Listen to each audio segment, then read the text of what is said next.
Good Friday morning, Mount Olive family, friends of Mount Olive, all you that's tuning in to watch another devotion.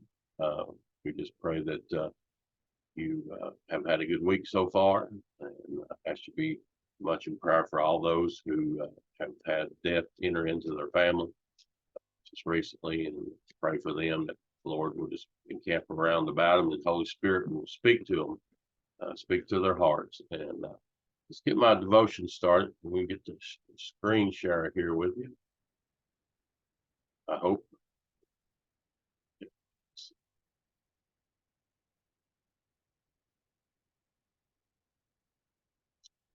So, following up on Pastor TJ's message on Sunday, A Life of Victory 2023, follow in Joshua 3. And his theme verses, the first one is Joshua 3:8. It says, "Thou shalt command the priests that bear the ark of the covenant, saying, When ye are come to the brink of the water of Jordan, ye shall stand still in Jordan." And then, the that's the one thing that we need to that we need to when we're reading the Bible, we'll look at it and see what the Bible has in store for us. But he told him, he said, you go and you stand in the middle of Jordan. That was what they were supposed to do. So let me get you one other verse here.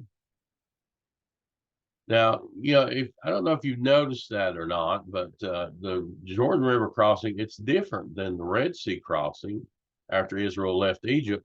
At the Red Sea, Moses lifted up his hand and the water was a wall on either side. So let's look at Exodus 14, just to see if we can note the difference here. Okay. Exodus 14, 21, 22, it says, "And Moses stretched out his hand over the sea, and the Lord caused the sea to go back by a strong east wind all that night, and made the sea dry land, and the waters were divided. And the children of Israel went into the midst of the sea upon the dry ground, and the waters were a wall unto them on their right hand and on their left." So when they crossed over, and Moses raised his hand, that wind came through. God separated the waters on the left and the right. The crossing in the River Jordan, the waters were a little different. Let's look at Joshua 3 and 13. It says, "And it came to pass, as soon as the soles of the feet of the priests that bear the ark of the Lord of all the earth, shall rest in the waters of Jordan, that the waters of Jordan shall be cut off from the waters that come down from above, and they shall stand upon an heap." So that was a little different than what it was at the Red Sea. That God came down and He just held back the waters. He said they just stand upon themselves. It came a heap. I found this little graphic. It shows the priests bearing the ark and all the people getting ready to cross Jordan. And as you can see here in this, that here's the ark. Now this is all dry land down through here. But the waters, we don't know. This is just an artist rendition. Oops, sorry. But that's just an artist. Oops, sorry. But that was just an artist rendition of what it might be like. So I went out of my slides. I'm gonna have to get back there. Sorry about that. So we see here that these waters were just piled up in a heap. And then in Joshua 3:17, it says, "And the priests that bear the ark of the covenant of the Lord stood firm on dry ground in the midst of Jordan, and all the Israelites passed over on dry ground until all the people were passed clean over Jordan." Notice, I underlined, stood firm on dry ground in the midst of Jordan. They didn't go all the way across. They didn't go all the way across that river. The priests didn't. They stood. They held the ark of the covenant. They carried that ark. They held it there in the midst of Jordan until all Israel passed over on dry ground. Until all the people were passed over. It says, they had to stand in the midst of the river. Priests did, so that all Israel could pass over. Now, this reminds me, sometimes, we might have to stand in the midst of our Jordan River for a while until the blessings or answers come. Sometimes we may have to face the attacks on our character so that God can do a special work in our lives and in those around us. Sometimes we may have to stand and face the lies and falsehoods that are spoken about us to receive the blessings we didn't see coming. I don't know if you have got an opportunity to talk a little bit about the student revival, the theme, Go After It. It started on Sunday. Friday will be day 6. It's still going strong.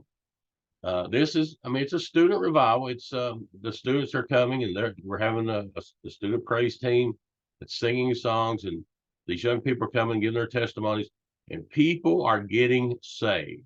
Lives are getting changed. Things that we have not seen in a while. We had, I guess it was Wednesday night. Me and Steve Brooks, we were talking. And it looked like there was about over 350 in our sanctuary. We can hold a little bit over 400. So we're thinking maybe 375 because we were getting packed. We'd even put out chairs. But these young people are taking over the service, and they're giving their testimonies, and they're talking about how God has intervened in their life so that their lives have been renewed. I mean, I know there's a lot of criticism out there from they had planned to go up to Asbury College and be a part of that, but they didn't know if they could get in. So they said, well, let's just start it here. We don't have to go there. We can start here. God's the same God here, the God up at Asbury. Let's just do it here. And God has showed up. God has showed up. People are, a lot of people complain and said, oh, you can't have a revival without preaching. Be careful when you say things like that. People are testifying, and that's the preaching that they're giving. They're talking about the goodness of God and what God has done for them and what God can do for other people.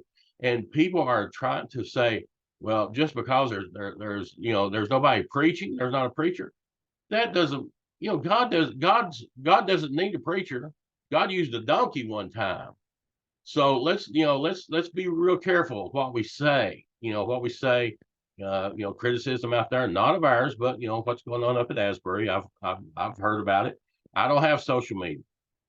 Don't want it. But I know other people that do, and they're talking about, they're getting this and that. Listen, let God do what God wants to do, and you just join in instead of trying to be a hindrance.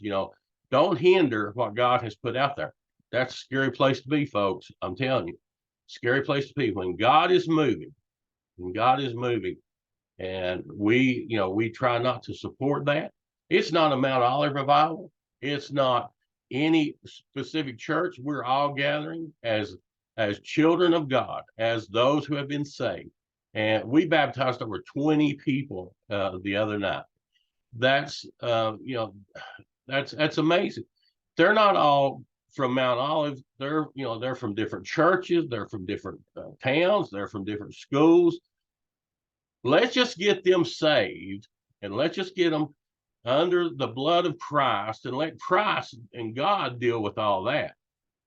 So I love each one of you. I hope you've enjoyed this revival. I'll get started on this. I do not like any attempt to downplay what God can do. I'm glad, I have been a witness to it. This is open to young and old. We just sat in the back. The older ones do. We just sat in the back, and we just let them sit up front and on the sides and in the floor and wherever. And we just let God take over and say, God, you have it. Let's go after it. Let's go after it. Let's not hinder. Let's go after it. I ask you to be praying for the Friday night's message. I think it's going to go on till Sunday. I don't know. God may have something in store for go after that. Let's just let God do His thing, and let's just be a part of it and support it. If you want to come, you come. Everyone is invited. It doesn't mean just Mount Olive people. We have them from Zion. We have them from over in Dickinson County. Someone said maybe somebody from Lee County was there. There's so many people, I don't know them all, but I'm saying this is a great move of God. If you can't come, be much in prayer for it. If you can come, we start we start at 7. We try to feed all the young people, feed everybody. We try to feed everybody. So far, God's supply. Just like the fishes and the loaves. We just keep getting, and people keep bringing, and we just add it to it. So if you'd like to come, we have food at 6 and service at 7. Be prepared to stay a long time if you want to. I haven't gone out there since till about midnight each night, and I love it. Am I tired? Yes, I'm tired, but I love it. I love what God is doing in this special time. These hearts of these young people, their testimonies are great, and you just need to come and be a part of this. I love each one of you.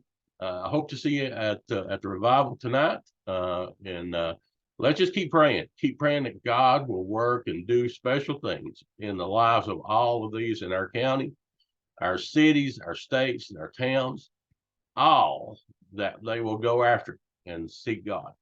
Thank you very much. I appreciate and love each one of you.